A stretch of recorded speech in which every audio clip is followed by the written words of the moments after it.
हम लोग इल्तुतमिश के बारे में पढ़ रहे हैं।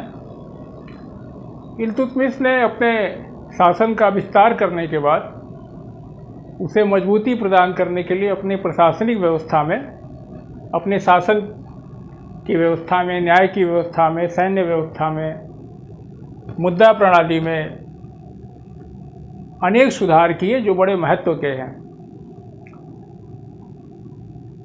पीछे हम लोगों ने राजनीतिक इतिहास क्रम के बारे में, राजनीति के बारे में पढ़ा कि इल्तुतमिश ने कैसे अपने कुतुबुद्दीन ऐबक के द्वारा छोड़े गए साम्राज्य को किस तरीके से साम्राज्य का सुदृढ़ीकरण किया, और उसके बाद से उसने जो है अपने तरह से एक नए शासक वर्ग का गठन किया जिसमें 40 गुलाम सरदारों का एक गुट महत्वपूर्ण था, जिसे चालीसा के नाम से जाना जाता था।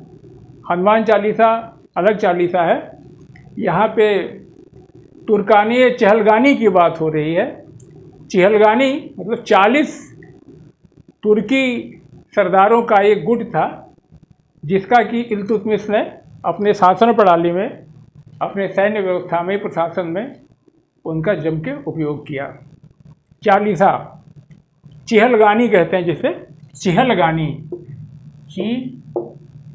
चहलगानी, तुर्कानी चहलगानी। दरअसल इल्तुतमिश के समय जो उस समय के दो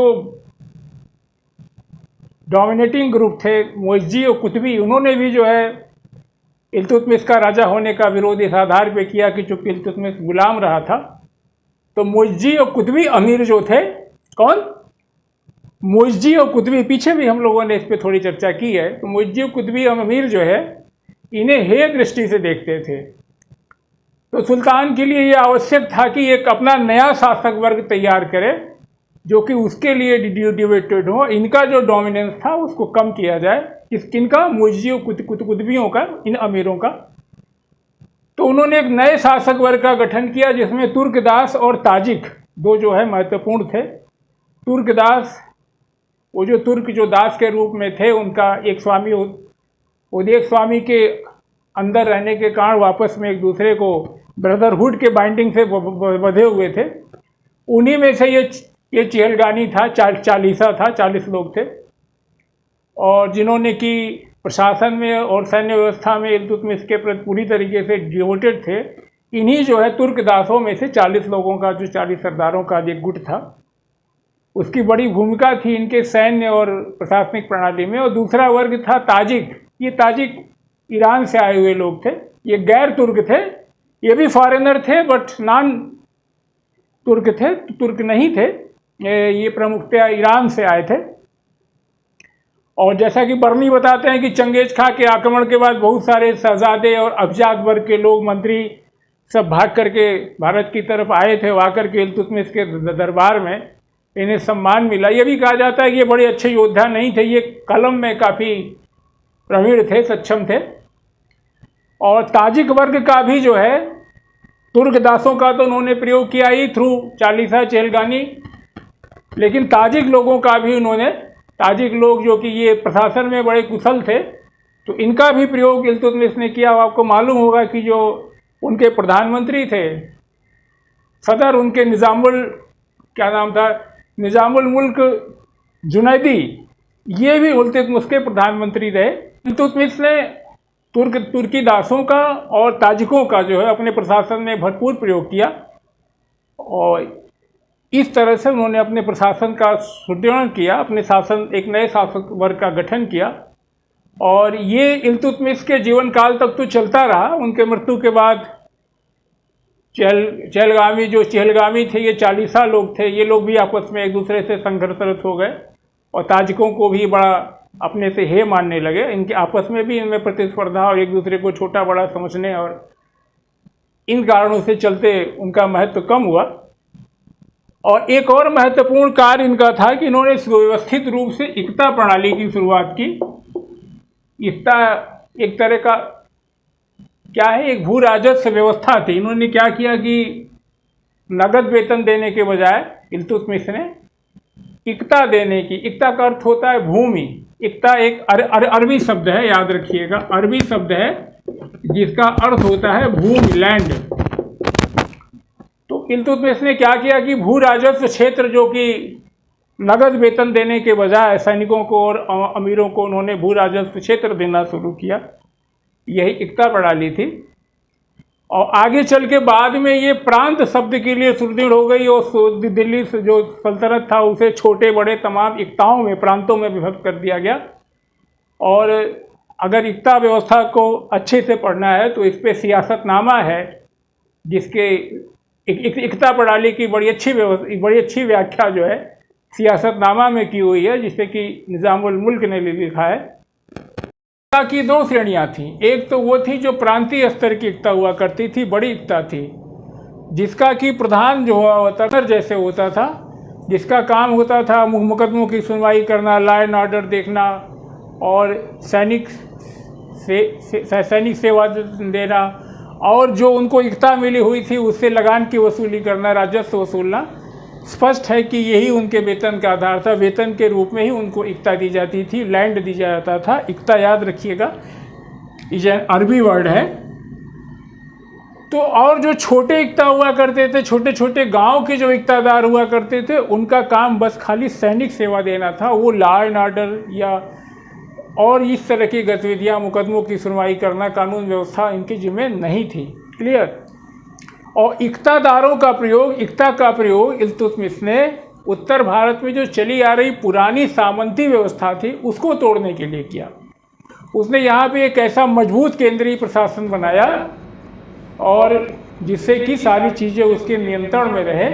और एक बड़ी उल्लेखनीय बात ये भी है कि उन्होंने अपने इक्तादारों का ट्रांसफ़र सामंती व्यवस्था के विपरीत, अपोजिट, उनके जो गवर्नर थे, जो इक्तादार थे, उनका वो ट्रांसफ़र भी किया करते थे एक जगह से दूसरे जगह। इस तरीके से उन्होंने एक प्रभावी शासन प्रणाली की स्थापना की। वो पहले तुर्क शासक थे जिन्होंने कि द्वार के इकोनॉमिक इम्पोर्टेंस को समझा। और वहाँ पे उन्होंने इसलिए कि उनका जो मिलिट्री, उनका एडमिनिस्ट्रेशन बिल्कुल टाइट रहे, इसलिए वहाँ पे उन्होंने 2000 टर्किश आर्मी तैनात की हुई थी, टर्की सोल्जर तैनात किए थे। 2000 तो तुर्की सैनिकों का उन्होंने द्वाब में इसलिए तैनात किया था कि वहाँ पे उनका अच्छा आर्थिक और प्रशासनिक नियंत्रण बने रहे। वो इसी तरीके से इल्तुतमिश ने सैनिक सुधार भी किए। ये पहले ऐसे सुल्तान थे जिन्होंने कि इनके दिमाग में ये बात आया कि हमारे पास एक शाही से एक परमानेंट आर्मी होनी चाहिए, इधर उधर से आर्मी इकट्ठा करने से काम नहीं चलेगा। इन्होंने एक अस्थाई सेना की संरचना खड़ी की और इसमें पैदल और घुड़सवार सैनिक हुआ करते थे। और दीवाने आरिज नामक एक संस्था होती थी इनके समय में, जो इस बात जो सैनिकों को व्यवस्था का देखभाल करती थी। तो दीवाने आरिज नाम का विभाग का गठन किया। और जाहिर सी बात है कि इसका मुख्य सेनापति सुल्तान ही होता था। और ये विभाग जो इन पैदल और घुड़सवार सैनिकों की देख रेख, इनके नियमों, इनके नियंत्रण की व्यवस्था करता था, ये जिम्मा दीवाने आरिज का था। और प्रांतों में जो है ये काम मुक्ता के जिम्मे था। प्रांतों में जो है, जो प्रोविंसेस थे, वहाँ पे सेना का नेतृत्व जो है मुक्ता किया करता था। और मुद्रा व्यवस्था में, मॉनेटरी सिस्टम में इल्तुतमिश का योगदान बहुत बड़ा है। मॉनेटरी सिस्टम में इल्तुतमिश का बहुत बड़ा योगदान है। इल्तुतमिश ने ही सर्वप्रथम विदेशी सिक्कों के पैटर्न पे, जिस तरीके से विदेशी सिक्कों में होता था कि जो जहाँ टकसाल, जहाँ वो सिक्के छपते थे उस पर टकसाल का नाम लिखा रहता, तो कहाँ से छपे हैं, ये परंपरा सबसे पहले जो है इल्तुतमिश ने शुरू की। और यहाँ जो सिक्के बने, और जैसे चांदी का टका और तांबे का जीतल चलाया उन्होंने। जो चांदी का टका था वो 175 ग्रेन का होता था। चांदी का टका और तांबे का जीतल उन्होंने चलवाया। और इन सिक्कों पे जो है जहाँ से छपते थे टकसाल का नाम लिखा होता था। ये प्रथम तुर्की सुल्तान थे जिन्होंने कि प्योर अरबी पैटर्न पे सिक्के चलवाए।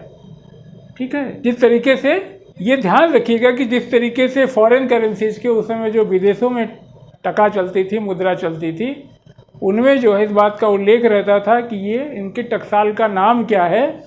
इल्तुतमिश ने भी दिल्ली में एक टकसाल बनवाया और चांदी का टका, तांबे का जीतल बनवाया। आगे आपको पता होगा कि बलबन ने जो है सोने का टका बनवाया। और इस तरह से दो प्रमुख सुधार इनके मुद्रा प्रणाली में है। एक, सिक्कों पे टकसाल को लिखाया जाना, दूसरा कि चांदी का टका और तांबे का जीतल।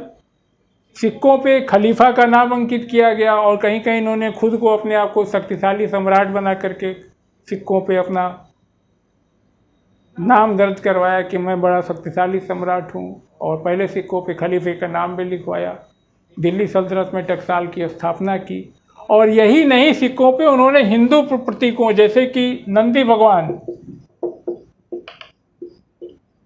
शिव जी के नंदी है ना, शिव जी के नंदी, और जिसकी चौगान घुड़सवार, तो चौगान घुड़सवार और शिव के नंदी की भी आकृति का उन्होंने, जो हिंदू धर्म के हिंदू प्रतीक थे, उसको भी उन्होंने सिक्कों पे अंकित कराया। ये खास बात थी। जहाँ तक इनके प्रशासन की व्यवस्था थी, ईरानी राजतंत्र के, ईरान में जो मोनार्ची थी उसका जो पैटर्न था, उसके आधार पर भारत में स्थापित करने की कोशिश की। और इसी के साथ इनके समय में अगर आप देखेंगे कि ये योद्धाही नहीं थे, अपितु संस्कृति के भी और साहित्य के भी संरक्षक थे। इनके दरबार में विदेशों से तमाम लोग आए उस समय, तमाम शिल्पकार, कलाकार, शरणार्थी, विद्वान आए जो कि इनके सभा में थे दिल्ली में। उस समय दिल्ली को सांस्कृतिक राजधानी समझा जाता था, एक सांस्कृतिक नगर बन चुका था। और बाहर से आए हुए तमाम शिल्पकार, कलाकार और विद्वानों को यहाँ पे शरण मिला। और इसी कारण से जो है दिल्ली के समकालीन साहित्य में दिल्ली को हजराते दिल्ली के नाम से जाना जाता है। और इल्तुतमिश ने अपनी राजधानी लाहौर से दिल्ली की और दिल्ली के आसपास उसने बड़े सुंदर भवन का निर्माण कराया। और आपको मालूम है कुतुब मीनार जो कि इनके पूर्ववर्ती कुतुबुद्दीन ऐबक ने, सूफी संत जो मूलतः इराक के रहने वाले थे, कुतुबुद्दीन बख्तियार काकी के स्मृति में उन्होंने कुतुब मीनार बनाना शुरू किया था। बाद में जब उनका देहावसान हो गया तो उसके बाद 1231 और 32 में इल्तुतमिश ने जो है कुतुब मीनार को पूर्ण कराया। ये श्रेय भी इल्तुतमिश को जाता है। 1231 और 32 में कुतुब मीनार को जो है इल्तुतमिश ने पूर्ण कराया। और इस इल्तुतमिश ने इस मीनार के ऊपर अपने मालिक कुतुबुद्दीन ऐबक के गुलाम थे ना वो, और मालिक के मालिक कुतुबुद्दीन ऐबक का नाम और साथ में मुइज़ुद्दीन मोहम्मद गोरी का नाम भी अंकित कराया। अगर आप देखेंगे तो इल्तुतमिश ने कुतुब मीनार पे कुतुबुद्दीन ऐबक और मुइज़ुद्दीन मोहम्मद गोरी का भी नाम दर्ज कराया। दिल्ली में उन्होंने एक मस्जिद और मदरसा बनवाया। अब आप जानते हैं कि सुल्तानगढ़ी में उनके जो बेटे थे नासिरुद्दीन महमूद, उनकी जो कब्र थी 1231 में उन्होंने उस पर एक मकबरा बनवाया, जो कि भारत में बना हुआ पहला मकबरा है। भारत में निर्मित पहला मकबरा ये सुल्तानगढ़ी का मकबरा है, जो 1231 में इल्तुतमिश ने अपने बेटे नासिरुद्दीन महमूद के कब्र पे बनवाया था। और जब वो बदायूं में गवर्नर हुआ करते थे तो वहाँ उन्होंने हाजे शमसी वंश के थे ना, उन्होंने हौजे शमसी बनवाया था। एक जमा मस्जिद बनवाई थी वो बदायूं में। और ये इनकी मुख्य स्थापत्य कला की चर्चा हो गई, मुद्रा हो गया, न्याय हो गया, सैन्य व्यवस्था की चर्चा हो गई। अगर हम धर्म और राजनीति की बात करें, हाँ साहित्य की बात कर लें, और अगर समकालीन साहित्यकारों की बात की जाए तो समकालीन विद्वान मिनहाजुल सिराज और आपके मलिक ताजुद्दीन थे। और आपने देखा कि ताजिक जो थे उनके प्रधानमंत्री निजामुल मुल्क जुनैदी, जिसको उन्होंने प्रधानमंत्री बनाया था। और नई दिल्ली में जो उन्होंने मदरसा स्थापित किया था एक, उसका नाम उन्होंने अपने मालिक मुइज़ुद्दीन मोहम्मद के नाम पे मदरसाए मुअज़्ज़ी रखा था। जहाँ तक उनके धर्म की बात है तो धार्मिक दृष्टि से वो बड़े सहिष्णु थे, धर्मपरायण थे, दयालु थे, विद्वानों का संरक्षण और सम्मान करने वाले थे। कहा जाता है कि इल्तुतमिश रात के समय में जो है प्रार्थना किया करते थे और चिंतन मनन करते थे। उनके दरबार में रहस्यवादियों की भीड़ लगी रहती थी। जैसे काजी हममुद्दीन नागौरी, शेख जलालुद्दीन तौरेजी, शेख बहाउद्दीन जकारिया, ऐसे तमाम रहस्यवादी संत सूफियों के साथ वो सत्संग किया करते थे। और इब्न बतूता उनके न्याय के बारे में बताते हैं कि उनके महल के सामने 2 संगमरमर की शेर की मूर्तियां लगी हुई थीं, जिनके गले में घंटी बंधी हुई थी और कोई भी घंटी बजा के किसी भी समय इल्तुतमिश से न्याय की मांग कर सकता था। बहुत संक्षेप में यही इल्तुतमिश की बात है। आज इतना ही। जय हिंद।